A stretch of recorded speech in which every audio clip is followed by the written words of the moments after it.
এই গ্রামে সাহিত্য রয়েছে, এই গ্রামের কৃতি সন্তান সোহেল।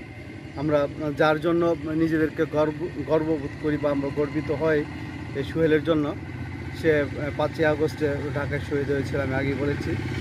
সোহেলের বাড়িতে একটি রাস্তা করার সরকার উদ্যোগ গ্রহণ করেছে, সেই রাস্তাটি দেখানোর জন্য আপনাদের কাছে নিয়ে আসছি।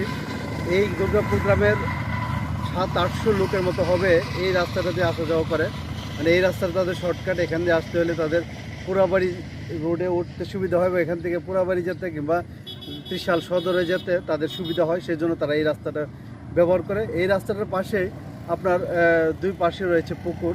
এক পুকুরের মালিক যদিও রাস্তা করলে তার কোনো আপত্তি নাই বলে সে জানিয়েছে, কিন্তু অন্য এক পুকুরের মালিককে বলতেছে না, এখানে রাস্তা করা যাবে না, এবং সেই জন্য এখানে রাস্তাটা নির্মাণে ব্যাঘাত ঘটছে বলে অনেকের ধারণা।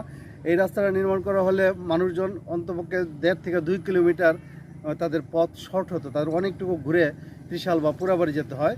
আমরা আশা করব যে প্রশাসনের এবং এলাকাবাসীর যৌথ উদ্যোগে এই বিষয়টা নিয়ে তারা একটি সুন্দর রাস্তার পরিকল্পনা করে এখানে রাস্তা তৈরি করে দেবেন।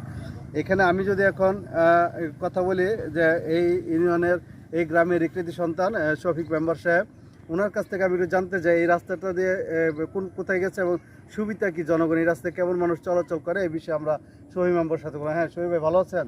জি, আসসালামু আলাইকুম। এই রাস্তাটা কোথায় গেছে ভাই? এই রাস্তাটা পুরাবাড়ি রাস্তা হইতে মঠবাড়ি আগলাপাড়া একটা রাস্তা আছে, এখানে একটা ব্রিজ করেছে 36 ফুট, মানে 42 লক্ষ টাকার। ওই ব্রিজটা থেকে এই পর্যন্ত রাস্তা এসে পড়ছে। এখন 300 ফুটের জন্য আমি রাস্তাটা নিতে পারতাছি না। এই আমার এলাকা যদি একজন অসহায় এবং কেউ যে মারা যায়, তখন খাকি দেওয়া যে একটা লাশ নিয়ে যাব, এই ব্যবস্থা আমাদের নাই। আমরা অনেক কষ্টতে আছি।